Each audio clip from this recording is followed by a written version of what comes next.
साथियों, आप सभी का स्वागत करता हूं अपने एमआरएस स्टडी परिवार में। तो डियर, आज की इस वीडियो में मैं यहां पे बात करने वाला हूं एक नई अपडेट को लेकर। जैसा कि आपको पता है कि बिहार में एक नई वैकेंसीज निकल कर आया है जो कि बीटीएससी के तरफ से निकाला गया है, और ये वैकेंसीज है आपका बिहार टेक्निकल सर्विस कमीशन में लैब असिस्टेंट का। तो हम यहाँ पे चर्चा करने वाले हैं कि जो लैब असिस्टेंट का फॉर्म निकाला गया है उसको कैसे भरना है और कौन कौन सी चीज़ों का ध्यान रखना है, क्योंकि कई बार क्या होता है कि लोग फॉर्म तो भर देते हैं लेकिन बाद में उनको रियलाइज़ होता है कि अरे यार, हमने जो फॉर्म भरा उसमें तो बहुत ज़्यादा कमियां था, कुछ ना कुछ हमने जो है गलती किया। तो उन गलतियों से आपको कुछ सीखना है और उन गलतियों को ख़त्म करना है। तो देखो, सबसे पहले आपको सर्च करना है गूगल पे बीटीएससी। तो यहाँ पे आ जाएगा home BTSC Bihar technical service commission. इस पे जैसे ही क्लिक करेंगे आपके सामने जो है कुछ इस तरीके का पेज ओपन हो जाएगा। यहाँ पे आपको जो है स्क्रॉल करके नीचे आना है, रिक्रूटमेंट का सेक्शन मिलेगा। इस पे जो है आपको सिंपली क्लिक कर देना है। जैसे ही आप इस पे क्लिक करेंगे आपको सामने जो है कई सारे वैकेंसीज के बारे में अपडेट जो है आपको मिलेगा। जैसे एडवर्टीजमेंट नंबर 10/2026 जो कि लैब असिस्टेंट, लेबोरेटरी असिस्टेंट का है, civil engineering and rural engineering का, जिसका फॉर्म जो है 6 अप्रैल से 6 मई तक फॉर्म भर सकते हैं। एडवर्टीजमेंट देख सकते हो, अप्लाई करना है। तो एडवर्टीजमेंट के बारे में तो मैंने ऑलरेडी बता दिया है, अगर आपने वो वीडियोस नहीं देखा है तो पहले वो देख लीजिए। तो यहाँ पे अप्लाई ऑनलाइन पे क्लिक करना है। जैसे ही अप्लाई ऑनलाइन पे क्लिक करेंगे कुछ इस तरीके का पेज जो है आपका ओपन हो जाएगा, है ना, इस तरीके का। यहाँ पे अप्लाई ऑनलाइन पे क्लिक करना है। फिर यहाँ पे आपका आएगा candidate registration, advertisement, fee deposition, submit application form, modify submitted application. तो भैया, आप पहली बार आ रहे हो यहाँ पे फॉर्म भरने, तो जब पहली बार फॉर्म भरने आ रहे हो तो आपको सबसे पहले रजिस्ट्रेशन करना है। तो कैंडिडेट रजिस्ट्रेशन पे आपको क्लिक कर देना है। जैसे ही आप क्लिक करेंगे आपके सामने कुछ इस तरीके का पेज खुलकर आ जाएगा। अब जिसका एडवर्टीजमेंट नंबर हम मान कर चलो सिविल इंजीनियरिंग का भर रहे हैं, तो सिविल इंजीनियरिंग 10 नंबर पे है, उन्हें 9 नंबर पे। सेरेमिक इंजीनियरिंग का भरना है तो ये कर लेंगे। ऑटोमोबाइल का भरना है तो इस पे क्लिक करेंगे अप्लाई पे। फिर मतलब जिसको भी भरना है उसके हिसाब से आप सामने अप्लाई पे क्लिक करेंगे। जैसे ही अप्लाई पे क्लिक करेंगे नीचे जो है आपका ओपन हो जाएगा। हम यहाँ पे जो है सिविल इंजीनियरिंग का करेंगे, तो यहाँ पे सिविल इंजीनियरिंग अप्लाई पे क्लिक करेंगे। तो अप्लाई पे क्लिक करेंगे तो यहाँ पे सामने आ जाएगा। यहाँ पे क्वालिफिकेशन पे व्यू करके देख सकते हो। क्वालिफिकेशंस में क्या बोला गया है, तो डिप्लोमा आपको चाहिए, चाहे वो एआईसीटी से अप्रूव्ड कॉलेज से हो या यूजीसी से हो या इक्विवेलेंट कोर्सेज आपके हो डिप्लोमा के, तो आप यहाँ पे अप्लाई कर सकते हो। डिप्लोमा इन सिविल इंजीनियरिंग या रूरल इंजीनियरिंग अगर है तो लेबोरेटरी असिस्टेंट के लिए आप यहाँ पे अप्लाई कर सकते हो। ठीक है, अब जब ये एडवर्टीजमेंट आप देख लिए तो अब यहाँ पे आपको रजिस्ट्रेशन वाले पे क्लिक करना है। जैसे ही रजिस्ट्रेशन वाले पे क्लिक करेंगे आप स्क्रॉल करके नीचे आइएगा, इसको ऑन कर लीजिएगा, एक्सेप्ट कर लीजिएगा। जैसे ही एक्सेप्ट करिएगा तो यहाँ पे आपका आ जाएगा, पोस्ट का नाम आ जाएगा, कोड आ जाएगा और डिपार्टमेंट आ जाएगा। डेट ऑफ कैलकुलेटिंग एज वो आपका आ जाएगा कि 1 अगस्त 2026 तक आपका 18 साल होना चाहिए। उसके बाद यहाँ पे जो जो डिटेल्स दिया गया है वो सारे डिटेल्स आपको भर लेने हैं। भर लेने के बाद आपको जो है यहाँ पे क्या करना है, वैलिडेट एंड प्रीव्यू करना है। कोड आएगा, वेरीफाई कर लीजिएगा और उसके बाद आप अप्लाई कर सकते हैं। अब देखो यहाँ पे पीडीएफ आपको जो है दिया गया है। डिपार्टमेंट अच्छा काम कर रहा है कि भैया आपको हम बताते हैं कि कैसे फॉर्म भरना है। तो मैंने वहाँ रजिस्ट्रेशन तक तो आपको प्रोसेस बता दिया है ना, तो रजिस्ट्रेशन वाला प्रोसेस तक आपको मैंने बता दिया।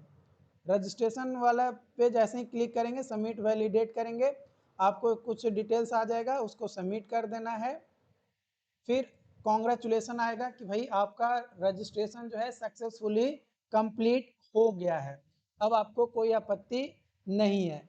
जैसे ही रजिस्ट्रेशन नंबर आपको मिल जाएगा, उस रजिस्ट्रेशन नंबर को आपको नोट डाउन कर लेना है। जैसे यहाँ पे रजिस्ट्रेशन नंबर आया, इस रजिस्ट्रेशन नंबर को आपको क्या कर लेना है, नोट डाउन कर लेना है, या फिर प्रिंट कर सकते हैं रजिस्ट्रेशन स्लिप को। अब जब रजिस्ट्रेशन नंबर नोट डाउन हो गया, उसके बाद आप नीचे आओगे मैंने अगले स्टेप की ओर, तो आपको जो है अगेन फिर से आपको यहाँ पे आना है। कहाँ पे आना है मैं आपको बताता हूँ। ये आपका अप्लाई पे क्लिक करोगे तो नहीं, यहाँ नहीं आना है आपको, लगातार डायरेक्ट आप यहाँ पे आ जाओगे, ये वाले अप्लाई वाले सेक्शन पे, यहाँ पे क्लिक करोगे, फी डिपोजिशन एंड रिकैंसिलिएशन, इस पे जो है आपको क्लिक करना है। यहाँ पे registration number, date of birth और ये कोड डाल के click here to proceed payment, इस पे जैसे ही आप क्लिक करिएगा, है ना, तो आपके सामने एक नया कोड आएगा, है ना, मैंने ट्रांजैक्शन नंबर, ठीक है, वो ट्रांजैक्शन नंबर को कॉपी कर लेना है। कॉपी करने के बाद, है ना, कॉपी करने के बाद यहाँ पे update your transaction ID bye double verification वाले पे क्लिक करिएगा। यहाँ पे रजिस्ट्रेशन नंबर वगैरह डाल के प्रोसीड करिएगा, नंबर आएगा उसको कॉपी करके आप आगे प्रोसीड करके पेमेंट कर सकते हैं। पेमेंट करने के बाद आप यहाँ पे चूज कर लीजिएगा। ऐसे आप फॉर्म भरने का मात्र कितना लगेगा, 100 रुपया आपका लगेगा। अब ये जो 100 रुपया लगेगा, आप ऑनलाइन या ऑफलाइन दोनों माध्यम से पेमेंट कर सकते हैं। जैसे ही आपका पेमेंट कंप्लीट होगा, आपका बोलेगा कि भाई आपका पेमेंट जो है सक्सेसफुली कंप्लीट हो गया, जिस भी माध्यम से आप सिलेक्ट करके पेमेंट करते हैं। जैसे ही पेमेंट आपका हो जाएगा, उसके बाद आपको फोटो सिग्नेचर आपको अपलोड करने हैं, और यहाँ पे update photo and signature complete कर लेना है, और प्रोसीड करना है final submission of application form के लिए, आगे प्रोसीड कर देना है। जैसे ही फोटो सिग्नेचर वगैरह अपलोड हो जाएगा, आपके पास जो भी आपने बेसिक इन्फॉर्मेशन डाला है उसके हिसाब से यहाँ पे डिटेल्स आपका आ जाएगा। अब यहाँ पे जो है आप इसेंशियल क्वालिफिकेशन आपने को डालना पड़ेगा, उसके बाद एक्सपीरियंस डिटेल्स डालना पड़ेगा, एड्रेस डालना पड़ेगा, और कुछ डॉक्यूमेंट जैसे 10th का मार्कशीट, सर्टिफिकेट्स, डिप्लोमा का मार्कशीट, डिप्लोमा का सर्टिफिकेट्स, है ना, ओबीसी, एनसीएल, ठीक है, आपका रेसिडेंस का सर्टिफिकेट, ये सब बेसिक डॉक्यूमेंट्स आपके मांगेंगे, वो आपको अपलोड कर देना है, और उसके बाद फाइनल सबमिशन की ओर आपको प्रोसीड करना है ना। तो एक्सपीरियंस में आपके पास अगर एक्सपीरियंस है तो एक्सपीरियंस अपडेट करना है, एड्रेस आपको डालना है, परमानेंट और करेस्पॉन्डिंग दोनों एड्रेस। उसके बाद आपको डॉक्यूमेंट अपलोड करना है, कौन कौन से डॉक्यूमेंट अपलोड करने हैं, तो एज प्रूफ के लिए मैट्रिकुलेशन का सर्टिफिकेट, रेसिडेंशियल यानी डोमिसाइल सर्टिफिकेट, है ना, आपका एनओसी अगर कहीं पे आप काम कर रहे थे तो एक्सपीरियंस है तो, फिर मैंडेटरी आईडी प्रूफ के तौर पे पैन कार्ड, आधार कार्ड, वोटर आईडी कार्ड, है ना, ईडब्ल्यूएस है तो लगेगा, अगर नहीं है तो नहीं लगेगा, डिप्लोमा का मार्कशीट सर्टिफिकेट, फिर एनसीएल, सारे मतलब जो बेसिक डॉक्यूमेंट्स हैं डिप्लोमा वगैरह का, वो चीज़ें भी यहाँ पे डाल के सेव एंड नेक्स्ट पे क्लिक कर देना है। उसके बाद आपको फाइनल सबमिट करने के लिए यस करना है, और फॉर्म को चेक करना है कि भाई आप जो भी फॉर्म में डिटेल्स भरा है क्या वो सारी चीज़ें सही से भरा हुआ है। अगर सारी चीज़ें सही से भरा हुआ है देन अच्छी बात है, अगर सारी चीज़ें अच्छे से नहीं भरी हुई है तो आप प्रीव्यू में एडिट कर सकते हैं, और उसके बाद जब आप सेटिस्फाई हो जाएं तो यहाँ पे यस पे क्लिक करके प्रोसीड कर देना है। प्रोसीड करिएगा तो आपको बताएगा कि आपका एप्लीकेशन आईडी ये है, रजिस्ट्रेशन नंबर ये है, आपका नाम ये है, और आपका डेट ऑफ बर्थ ये है, और उसको फाइनल जो है प्रिंट कर लेना है।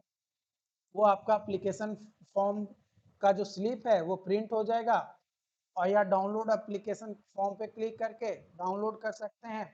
इस तरीके से आपका पूरा कंप्लीट फॉर्म जो है भरा जाएगा। कोई ज़्यादा परेशान होने की ज़रूरत नहीं है, आसान तरीका है, बस थोड़ा मेहनत करना है। लेकिन एक चीज़ ध्यान रखिएगा कि फॉर्म भरने से पहले हर एक पॉइंट को सोच समझ के भरना है। हर एक कदम आपके लिए वह जलता हुआ अंगारा हो सकता है। अगर थोड़ा सा भी पैर इधर से उधर किए तो आपका पैर जल जाएगा। सेम उसी तरीके से अगर थोड़ा बहुत भी इधर उधर किए, ज़्यादा 19-20 किए, तो हो सकता है कि आपका एप्लीकेशन फॉर्म रिजेक्ट भी कर दे डिपार्टमेंट। तो इसलिए फॉर्म जो है सोच समझ के आपको भरना है। जो भी डाउट्स है, अगर कोई सवाल है तो आप हमें कमेंट करके बताओ, पूछो हमसे।